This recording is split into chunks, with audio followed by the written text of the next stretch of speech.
कानी बहू।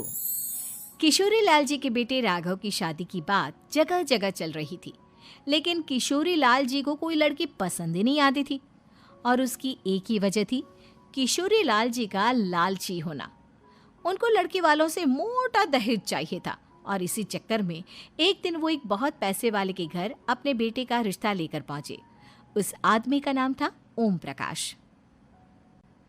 देखे किशोरी लाल जी, मेरी एक ही बेटी है और मेरी सारी संपत्ति जायदाद सब कुछ मेरी बेटी नैना का ही है। पापा, नाम से लगता है बहुत खूबसूरत होगी। कितना अच्छा नाम है ना, नैना। ओ, वैसे बात तो सही है आपकी। अब इतना पैसा है, जमीन जायदाद है, इकलौती बेटी, आप भी क्या करेंगे? सब कुछ उसे ही देंगे ना। बिल्कुल ठीक पहचाना आपने। बस बेटी की शादी और सारी जायदाद उसके नाम। पापा, बिना देखे हाँ कर दीजिए ना। इतना अच्छा रिश्ता फिर कहाँ मिलेगा? माला माल हो जाएंगे हम। मैं अपनी बेटी को बुलाता हूँ। अरे नहीं नहीं नहीं नहीं, आपकी बेटी का नाम नैना है, सुनकर ही लगता है बहुत सुंदर होगी। रहने दीजिए अंकल, मैं तो आपकी बेटी के नाम से ही इतना खुश हो गया हूँ कि उसे बिना देखे शादी करने को तैयार हूँ। अब तो मैं उसका चेहरा सीधे शादी के बाद ही देखूंगा। और इस तरह राघव नैना का चेहरा नहीं देखता और उससे शादी कर लेता है। शादी के बाद अपनी सुहाग रात पर जब राघव नैना का घूंघट उठाकर देखता है तो नैना की आंखें बंद थी। कितनी खूबसूरत हो तुम नैना, जरा अपनी आंखें खोलकर मेरी तरफ देखो तो सही। नहीं, मुझे शर्म आती है। अरे, मैंने तुम्हें शादी से पहले भी नहीं देखा, और अब अगर तुम आंखें खोलकर मुझे देखोगी भी नहीं तो मुझे अच्छा कैसे लगेगा?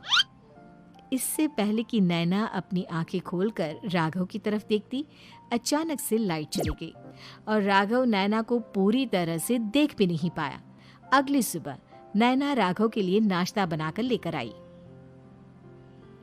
अरे ये क्या, आधा पराठा सीका हुआ है और आधा बिल्कुल कच्चा। ये तुमने क्या किया नैना? बहू, तुमने क्या आधा पराठा तवे से नीचे लटका कर रखा था, जो आधा सिका है और आधा कच्चा? मुझे जितना दिखेगा उतना ही तो सीखूंगी ना पापा जी। जहाँ जहाँ मुझे नजर आ रहा था वहाँ मैंने सीख लिया, और जहाँ जहाँ नहीं दिखा वहाँ कच्चा रह गया होगा। इसका क्या मतलब है? ये कैसा मजाक कर रही है तुम? अरे बहू, तुमने इतना लंबा घूंघट क्यों लगाया हुआ है? देखो, हमारे घर में बहुओं को बेटी की तरह रखा जाता है, और फिर तुम तो इतना सारा माल लेकर आई हो। देखो, ये घूंघट डालकर रखने की कोई ज़रूरत नहीं है। हाँ नैना, पापा जी ठीक कह रहे हैं, तुम तो आराम से रहो, अपना ही घर समझो। नैना अचानक से अपना घूंघट उठा लेती है। अरे ये क्या पापा, नैना की तो एक आंख फूटी हुई है। नाम से नैना, लेकिन ये तो कानी बहू निकली। मेरे साथ धोखा हुआ है, धोखा। बिना दिखाए अपनी कानी लड़की मेरे संग ब्याह दी। मुझे कानी बीवी नहीं चाहिए। मुझे अभी ओम प्रकाश जी से बात करनी पड़ेगी। आखिर उन्होंने मेरे साथ ऐसा किया क्यों? अरे, आप लोगों ने ही तो पापा से कहा था कि आप लोग शादी से पहले मुझे देखना नहीं चाहते। अब मेरे पापा पर क्यों इल्जाम लगा रहे हैं? अरे लेकिन उन्हें बताना तो चाहिए था ना कि तुम कानी हो, एक आंख से तुम्हें दिखाई नहीं देता। किशोरी लाल और राघव नाराज होकर ओम प्रकाश को अपने घर बुलाते हैं। पापा जी, ये आपने क्या किया? शादी से पहले बताया क्यों नहीं कि नैना की आंखों में परेशानी है? अरे, आप ही ने तो लड़की देखने से मना कर दिया था। अरे लेकिन आप बता तो सकते थे।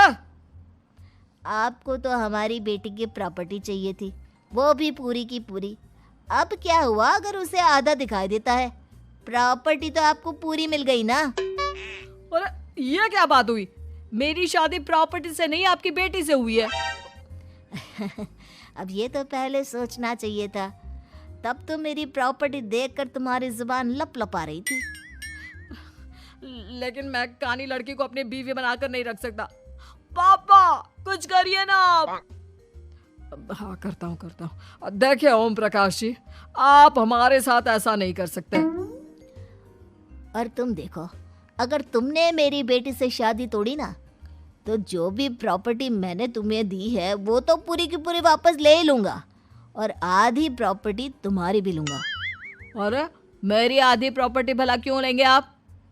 इसलिए क्योंकि मेरी बेटी को आधा नज़र आता है और उसकी नज़र अभी तक तुम्हारी आधी जायदाद पर ही पड़ी है।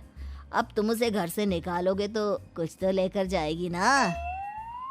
और अगर हम आपकी बेटी को अपने घर की बहू बना कर रखे तो?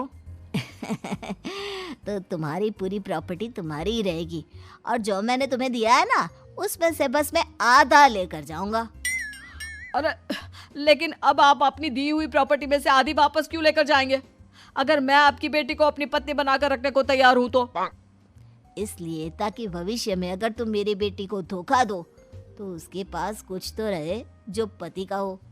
वैसे मेरे पास तो बहुत कुछ है, लेकिन अपने पति की कोई निशानी तो उसके पास होनी चाहिए ना।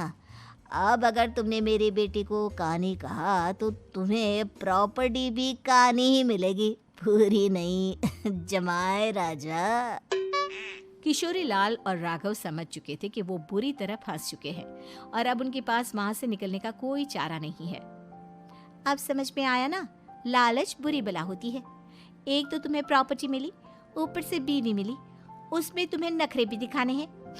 आए बड़े, चुपचाप बैठो दोनों। कुछ दिनों के बाद नैना राघव की कार लेकर बाजार घूमने निकलती है और जब कार लेकर वापस आती है, ये क्या? एक तरफ से मेरी गाड़ी पूरी खराब हो चुकी है। लगता है तुमने मेरी गाड़ी को किसी दूसरी गाड़ी के साथ एक्सीडेंट किया है। अरे अरे कितना बड़ा नुकसान कर दिया तुमने बहू। वो क्या है ना पापा जी, मुझे एक आंख से दिखाई नहीं दे रहा था, सामने से गाड़ी आ रही थी। मुझे तो सिर्फ आधा ही दिखाई दिया और वो गाड़ी मेरी कार से रगड़ते हुए निकल गई। अब मैं क्या करूं बताओ? आप इसे ठीक कराने के पैसे कौन देगा? तुम्हारे पापा? तुमने मुझसे इस तरह से बात की? अभी रुको। नैना राघव की शिकायत ओम प्रकाश को कर देती है। देखो राघव, अब जो मेरी आधी प्रॉपर्टी तुम्हारे पास थी ना, उसमें से आधी और मैं लेकर जाऊंगा, क्योंकि तुमने मेरी बेटी को डांटा। अरे नहीं नहीं पापा जी, गलती हो गई, माफ कर दो। गलती की तो कोई गुंजाइश ही नहीं। अगली बार मेरी बेटी को डांटा तो बची हुई आधी में से आधी और ले जाऊंगा। लालच के चक्कर में हम दोनों ने बहुत बड़ी गलती कर दी बेटा। एक तो तुम्हें कानी बहू मिली और ऊपर से जो माल मिला वो भी काना। इस तरह राघव की हर एक गलती पर ओम प्रकाश उसकी प्रॉपर्टी का आधा आधा हिस्सा लेकर अपना सारा माल वापस ले गया और राघव को कानी बीवी से काम चलाना पड़ा। भाई लालच वाकई में बुरी बला है।